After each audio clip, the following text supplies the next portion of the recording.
Bienvenue sur Teach, votre rendez-vous de maturité. La parole de Dieu descend de la tête au cœur et du cœur à l'action.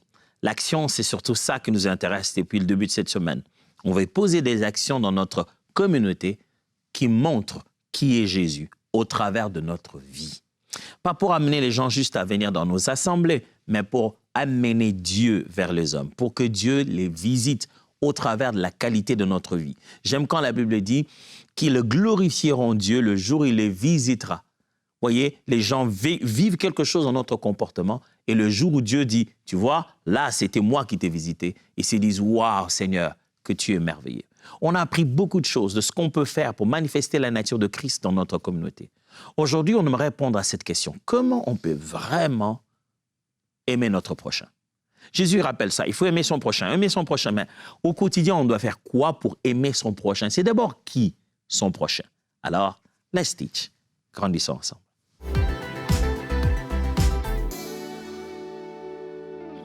Jésus utilise beaucoup ce mot, son prochain, ton prochain. Je me souviens que je suis allé quelque part, qu'on utilisait le mot prochain, et il disait, mon prochain, ça signifie quoi? Vous voyez déjà, c'est dans un français quelconque. Le prochain, c'est déjà, c'est pas tout le monde qui utilise ces termes-là. Ah, mon prochain, ok. Surtout moi, au début de ma foi, j'ai lu ça la première fois, je suis très jeune. Mon prochain. Je dis, ok, c'est quoi mon prochain? Moi, je suis le premier et le prochain qui vient après moi. Donc, moi, j'arrive d'abord, le prochain. Moi, je sais que le prochain, c'est le prochain film, le prochain quelque chose qui vient après. C'est qui le prochain? C'est quoi? Depuis quand le prochain, c'est un être humain? Et quand je commençais à lire Jésus et voir comment les traducteurs traduisent la pensée que Jésus veut partager ici, il dit, aimer celui qui est proche de toi, qui est dans ta communauté, qui est autour de toi, quelqu'un que tu vois et que tu connais, ton prochain. Pas pour après, pour proche, ton prochain. Et quand Jésus parle d'aimer son prochain, il utilise des belles illustrations.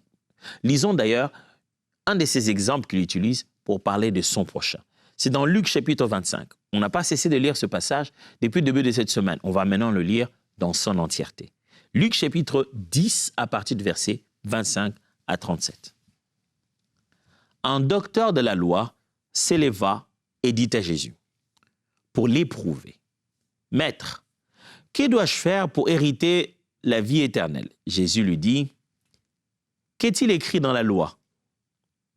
Qui lis-tu » Il répondit, « Tu aimeras le Seigneur, ton Dieu, de tout ton cœur, de toute ton âme, de toute ta force et de toute ta pensée, et ton prochain comme toi-même. » « Tu as bien répondu, » lui dit Jésus. « Fais cela et tu vivras. » Mais lui, voulant se justifier, dit à Jésus, les gars, il aurait pu finir là-bas, mais il va aller loin. Alors il dit à Jésus, « Et qui est mon prochain ?» Jésus reprit la parole et dit, « Un homme descendait de Jérusalem à Jéricho. Il tomba au milieu des brigands qui les dépouillèrent, les chargèrent de coups et s'en allèrent, les laissant à demi-morts. Un sacrificateur, qui par hasard descendait par le même chemin, ayant vu cet homme, passa outre. Un lévite, qui arriva aussi dans ce lieu, l'ayant vu, passa outre. Mais un samaritain qui voyageait, étant venu là, fut ému de compassion lorsqu'il les vit. Il s'approcha et banda ses plaies, et y versant de l'huile et du vin. Puis, il les mit sur sa propre monture, le conduisit à une hôtellerie et prit soin de lui. Le lendemain, il tira 2 deniers, les donna à l'hôte et dit, « Aie soin de lui, et ce que tu dépenseras de plus, je te le rendrai à mon retour. » Lequel de ces 3 te semble avoir été le prochain de celui qui était tombé au milieu des brigands? C'est celui qui a exercé la miséricorde envers lui, répondit le docteur de la loi. Et Jésus lui dit, « Va, et toi, fais de même. » Ce docteur de la loi, cet enseignant de la loi, pose une question à Jésus pour l'éprouver, dit la Bible. Le but, c'est, il veut vérifier si Jésus il a de la matière grise, s'il réfléchit, s'il a la sagesse de la Torah, s'il maîtrise son enseignement. Alors il lui dit, je vais avoir la vie, je vais hériter la vie éternelle. Quel est le secret pour ça? Ce n'est pas parce qu'il voulait le savoir. Il le savait, selon lui. Du reste, quand Jésus lui pose la question, on regarde dans sa réponse, on découvre que cette personne maîtrisait bien de quoi elle parlait. Parce que la réponse qu'il donne à Jésus, c'est la même réponse que Jésus donne lorsqu'on lui demande quelle est la plus grande loi. Jésus lui dit, hériter la vie éternelle, qu'est-ce qui est écrit dans la loi? Il dit, il parle d'aimer son Dieu et d'aimer son prochain. Jésus lui dit, tu as raison, c'est ça. C'est ce qu'il faut faire. J'aime comment Luc met ça. Il dit, mais lui, voulant se justifier, dit à Jésus, c'est comme si on a envie de lui dire, mon gars, c'est bon, Jésus t'a déjà répondu, n'ajoute pas. Mais lui, il veut montrer que, je suis quand même docteur de la loi, je dois justifier un peu mon approche. Il veut se justifier, mais il questionne Jésus. En fait, il veut montrer combien intelligent. Il dit, est-ce que Jésus t'a compris toi-même la nuance? Aimer Dieu et aimer son prochain. Jésus, c'est qui ton prochain? Là, il est tombé mal, il ne savait pas à qui il avait affaire. Jésus lui dit, au lieu de l'enseigner, Jésus lui dit, il y avait un homme qui descendait de Jérusalem vers Jéricho. Et en cours de route, des brigands l'ont attrapé et l'ont roué de coups et l'ont laissé à demi-mort. Puis, un sacrificateur, une image que le docteur de la loi connaît. Il a évité de citer les docteurs de la loi. Il dit, un sacrificateur passe. Et il ne s'arrête pas. Il le voit, mais il ne s'arrête pas. Puis un lévite passe. Il le voit, mais il ne s'arrête pas. Alors un samaritain passe. Jésus sait à qui il parle. Il sait que le docteur de la loi connaît très bien de quoi il est en train de parler. Il dit alors un samaritain à la place arrive à l'endroit, s'arrête, le prend, bande ses blessures, lui met du vin dessus. Il va avec lui dans un endroit, il reste là-bas et le matin, il part et il laisse de l'argent. Il tire 2 deniers qu'il donne en disant à l'autre, prends soin de lui. Si tu arrivais à dépenser quelque chose après, je reviendrai pour pouvoir te le payer. Et dit, en résumé, de toutes ces 3 personnes qui sont intervenues pour le cas de cette personne, de cette personne qui a subi cette agression, lequel de eux tous serait le prochain? Le docteur de la loi répond avec fierté, c'est celui qui a manifesté la miséricorde vis-à-vis de lui. Alors il dit, t'as compris maintenant, va et fais de même. Jésus définit qui est le prochain. N'oubliez pas, le but de cette parabole, c'est on est en quête de la définition du prochain. Qui est le prochain? C'est ce que Jésus veut faire. C'est ça la définition. La parabole est inventée pour expliquer qui est le prochain. Et quand on regarde dans la définition de Jésus, Jésus n'affirme pas la définition, il amène ça à une conclusion et demande au docteur de la loi, lequel est le prochain? Regardez, la synthèse de tout ça montre que Jésus définit le prochain par l'action, pas par une catégorie. Regardez, le docteur de la loi a si bien compris la chose, au lieu de dire celui qui est son prochain, c'est le Samaritain. Non, d'ailleurs, il ne le dit pas déjà par fierté et tout ça, par leur conflit. Mais il dit c'est celui qui a manifesté de la miséricorde. Ce n'est donc pas le fait qu'il soit samaritain ou qu'il soit sacrificateur ou qu'il soit lévite. Quiconque dans toutes ces catégories, des personnes les plus probables et les peu probables, n'importe qui d'entre eux, qui aurait plutôt manifesté de la miséricorde, c'est celui-là qui serait son prochain. Jésus définit le prochain par l'action et non par la catégorie sociale. Le prochain, en réalité, c'est celui qui ressent ce que tu ressens, s'approche, s'arrête, t'aide et te vient au secours. C'est par la miséricorde qu'on est défini comme prochain. Matthieu chapitre 22, versets 37 à 40. Matthieu chapitre 22, versets 37 à 40. Jésus lui répondit, « Tu aimeras le Seigneur ton Dieu de tout ton cœur, de toute ton âme et de toute ta pensée. C'est le premier et le plus grand commandement. Et voici le second, qui lui est semblable. Tu aimeras ton prochain comme toi-même. De ces 2 commandements dépendent toute la loi et les prophètes. » Je vous ai prévenu sur ces textes tout à l'heure. Là, on pose la question à Jésus, c'est quoi le plus grand commandement? Et Jésus répond, Tu aimeras ton Dieu de tout ton cœur, de tout ton âme, de tout ton être. Et puis, tu aimeras ton prochain comme toi-même. Et de ces deux commandements dépendent toute la loi et les prophètes. Jésus, qu'est-ce que tu es en train de me dire? Je suis en train de t'expliquer quelle est la fondation, la base de toute foi. Toute la relation avec Dieu tourne autour de ce que je veux dire là. L'essentiel, vous savez, les Juifs, ils aimaient beaucoup la sagesse, ils aimaient beaucoup les miracles, et ils avaient une philosophie. Le fait que tu comprennes les parties mystiques cachées des Écritures, ça les fascinait beaucoup. Alors ils viennent poser la question à Jésus, de tout ce qu'on enseigne là, quel est le plus grand, le plus important des commandements? Simple, ça il est censé le savoir très jeune déjà. Aimer Dieu et aimer son prochain. Jésus montre que ces deux lois sont équivalentes. Jésus dit, voici une deuxième qui lui ressemble, qui ressemble à la première. Donc c'est comme si aimer Dieu est synonyme d'aimer son prochain. C'est comme si on disait la même chose avec des mots différents. Pour Jésus, l'amour du prochain est au cœur de la foi. Si tu dis que tu aimes Dieu, aimer son frère, aimer son prochain, en est la démonstration. Donc, aimer Dieu, conjuguer aimer Dieu à l'infinitif. J'aime mon prochain. Tu aimes ton prochain. Il aime son prochain.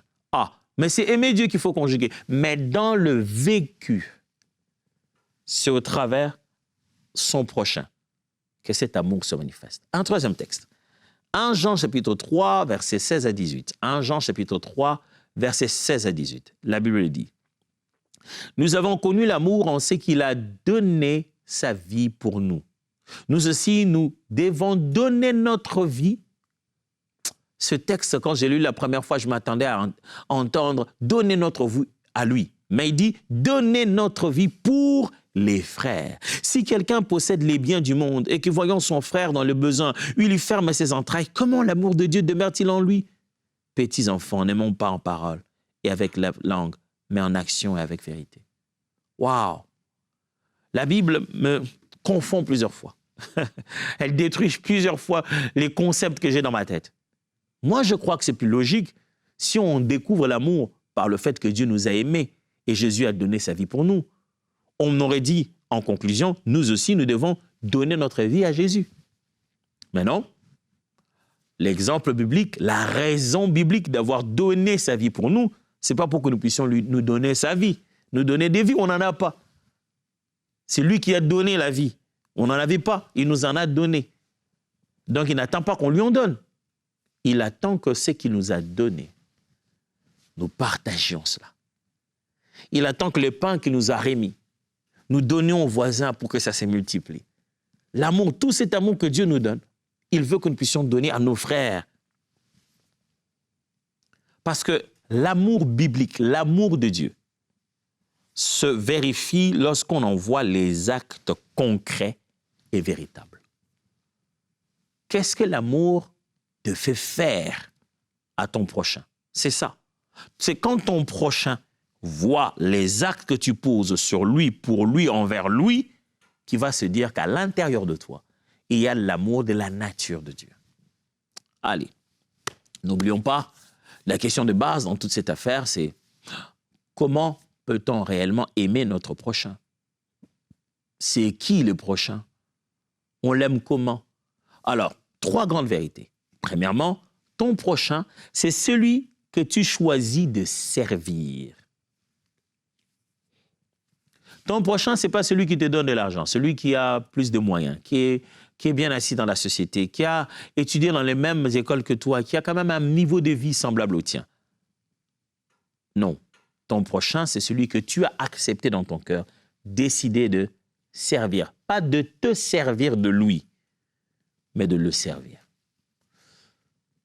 Dans ma vie, j'ai appris à servir. Et je ne le dis pas pour faire de moi quelqu'un d'important, mais j'ai appris. Justement, c'est pour vous dire que je ne l'avais pas, je ne le connaissais pas. En fait, je continue d'ailleurs à apprendre à servir. Servir, pas se servir des autres. Être là pour eux. Plus j'ai grandi, plus j'ai vécu des moments dans la vie, j'ai compris davantage l'importance d'avoir des gens qui sont là pour nous. Et chaque fois que j'en ai eu l'occasion désormais, je vais être là, réellement là.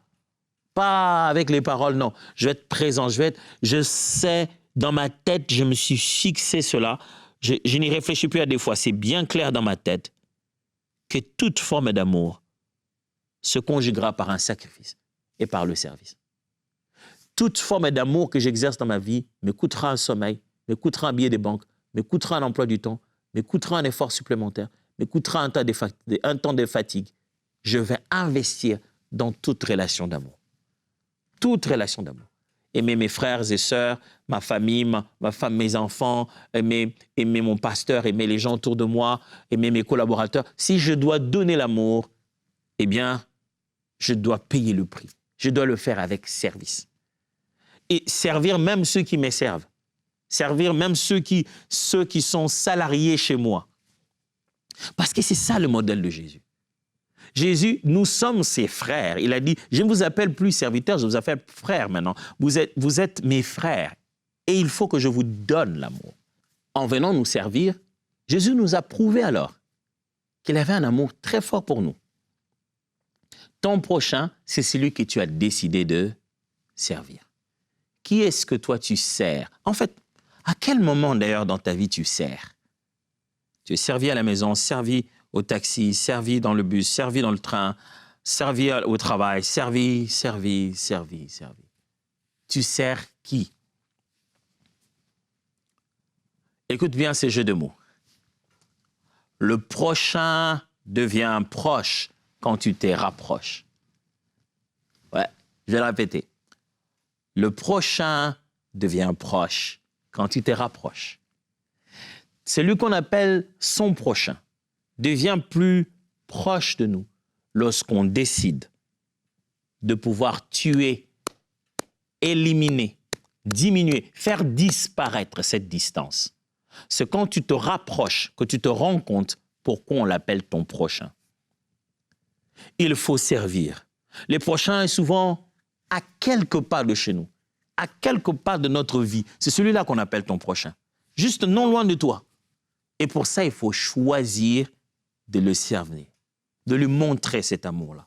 Ton prochain, c'est celui que tu as décidé de servir. Un jour, j'étais en train d'aider un couple et le contexte était que, voilà, il y avait de la maltraitance, il y avait des erreurs, ça arrive.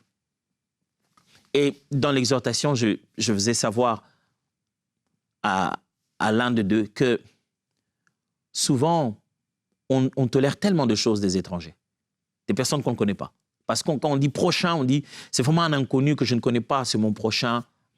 S'il a préparé quelque chose de pas bien, je vais supporter.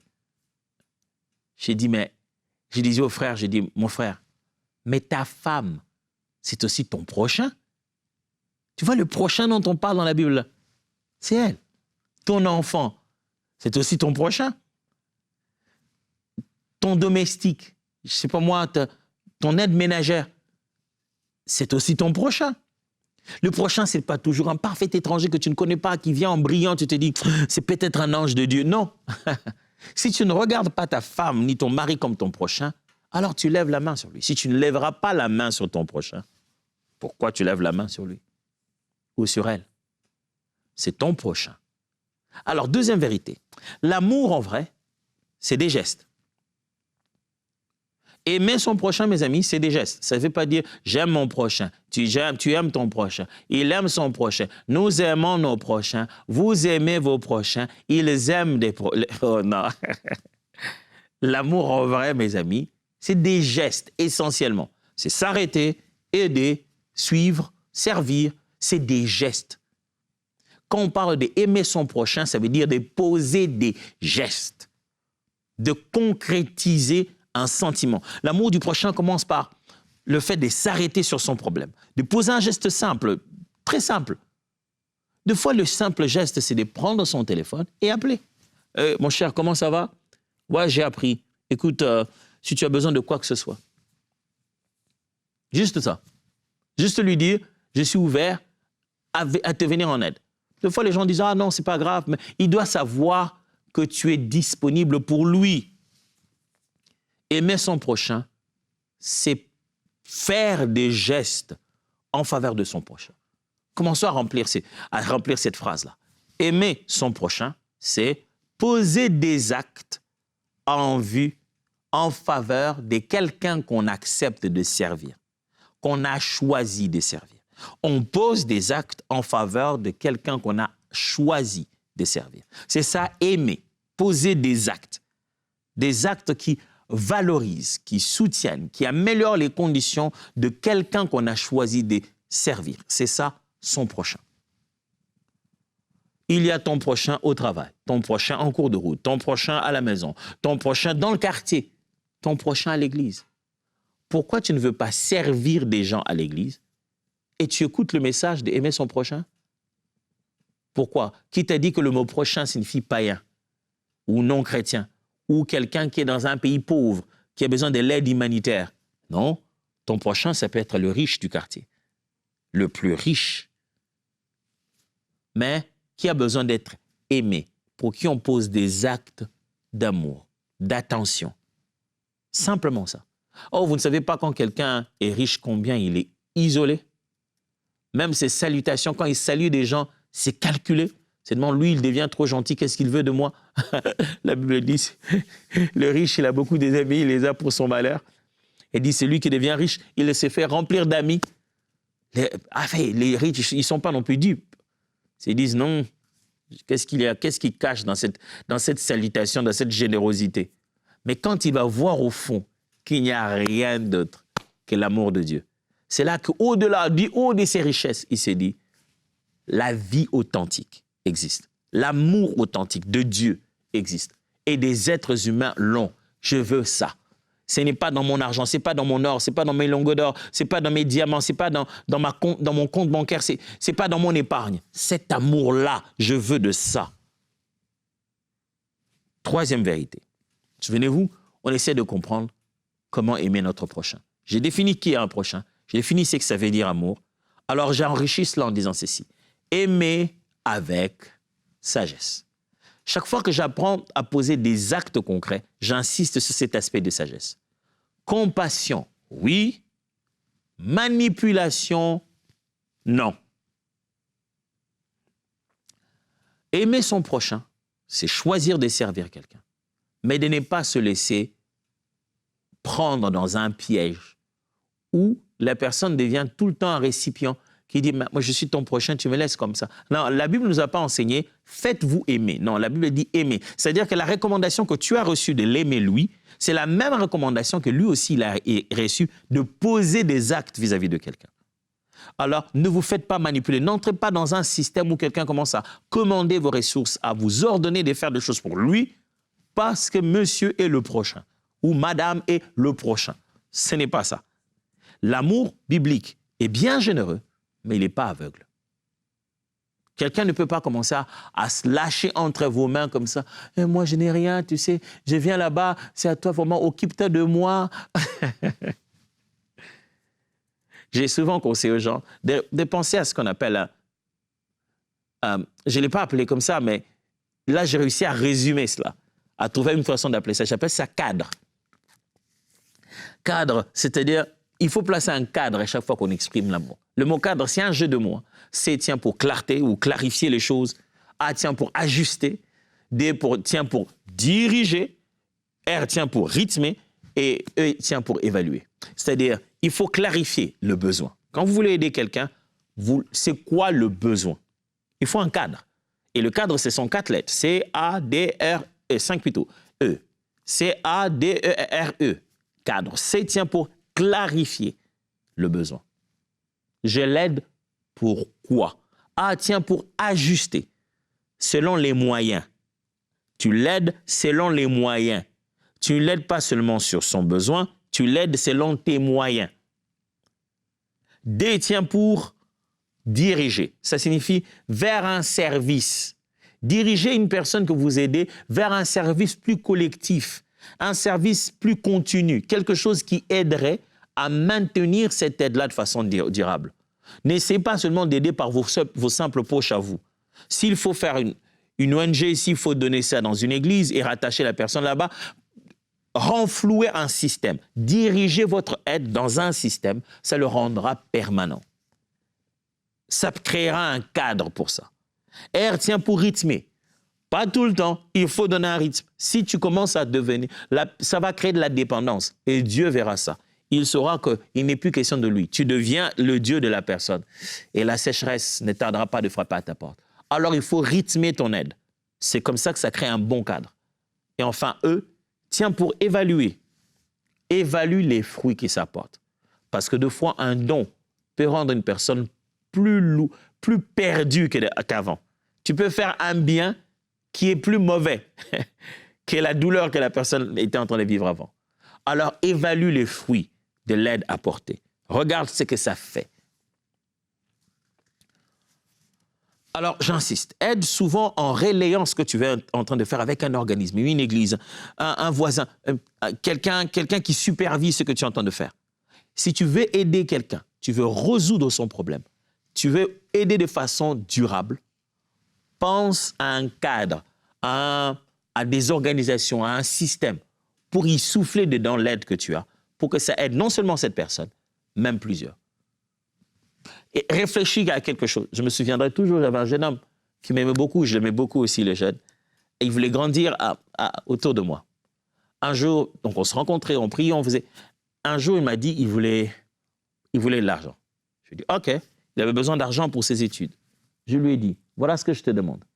Je veux que tu viennes chez moi et que tu coupes les herbes, parce que j'ai payé un montant un montant bien particulier à celui qui coupait les herbes chez moi. Je lui ai dit, pour l'instant, je n'ai pas d'argent. Tout ce que j'ai, c'est ce montant-là, et je dois le donner à celui qui tond ma pelouse. C'est le seul argent que j'ai. Alors, la faveur que je peux te faire, c'est que je ne l'appelle pas, je n'appelle pas le jardinier, et toi, tu vas faire le travail à sa place. Ah, ça n'a pas été bien vu par certains, mais j'ai beaucoup aimé sa joie. Il est venu le lendemain. Il a commencé à tondre. Il a travaillé. Je lui ai donné. J'ai dit, tu sais, je peux à partir d'aujourd'hui ne plus avoir besoin de celui qui tondait chez moi et que ce soit toi qui viennes chaque jour prendre cet argent. Chaque semaine prendre cet argent parce que tu seras en train de faire le travail. J'ai appris à ce jeune homme que la vie qu'il voulait vivre, c'était au bout du travail, au bout de mettre ses talents en action, en œuvre pour gagner quelque chose. J'aurais vraiment pu lui donner cet argent, juste comme ça, en disant, c'est parti. Ce qu'il aurait retenu ce jour-là, c'est que quand il a juste besoin d'argent, il vient chez moi et puis le pasteur Tom lui en donne et le pasteur Tom m'a donné de l'argent, c'est tout. Quand il n'y en a plus, pasteur Tom, j'en ai encore besoin. Mais là, il sait que quand j'ai besoin d'argent, j'ai du travail. Je lui dis, si tu travailles avec moi, je peux demander aux autres voisins qui en ont besoin, aux autres collègues, ça peut te faire plus d'argent que ce que moi je t'en donne. La sagesse protège la compassion pour qu'elle puisse vraiment durer. Sinon, si tu n'as pas de sagesse, ta compassion va être blessée. J'ai parlé de quoi? J'ai parlé d'aimer son prochain. Et j'expliquais qu'est-ce que ça voulait dire aimer. Aimer, ce sont des actions qu'il faut poser. J'expliquais qui est un prochain. Un prochain, c'est la personne que l'on décide de servir. Et je dis tout ça doit se faire avec sagesse. Quel est donc le défi? Voici le défi. Qui est ton prochain? Cette semaine, qui est ton prochain? Et quel geste concret vas-tu poser avant dimanche? Voilà, sois un peu plus clair. Avant que ne soit dimanche, quelle est l'action concrète que tu vas poser vis-à-vis de cette personne-là que tu appelles ton prochain? Ça, c'est les défis d'aujourd'hui. Et j'espère que ça va certainement vous sortir de votre zone de confort parce que c'est ça le but. Alors, on se voit demain pour finir tout ça. Dieu vous bénisse.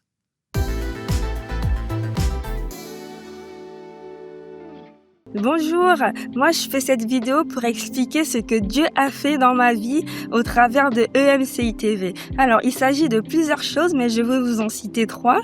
La première c'est qu'avant j'étais totalement accro à la télévision, je ne pouvais pas m'en passer. Même quand je ne la regardais pas, il fallait au moins que j'entende le son de ma télé. Et grâce à EMCI TV, j'ai échangé ma télé contre EMCI TV. La deuxième chose, c'est que la première fois que j'ai parlé en langue, c'était en regardant l'émission Prière inspirée sur le thème du baptême du Saint-Esprit pour les jeunes avec les pasteurs Jérémy et Annabelle Sourdry. Donc c'est comme ça que ce soir, j'ai commencé à parler toute seule dans ma chambre en langue.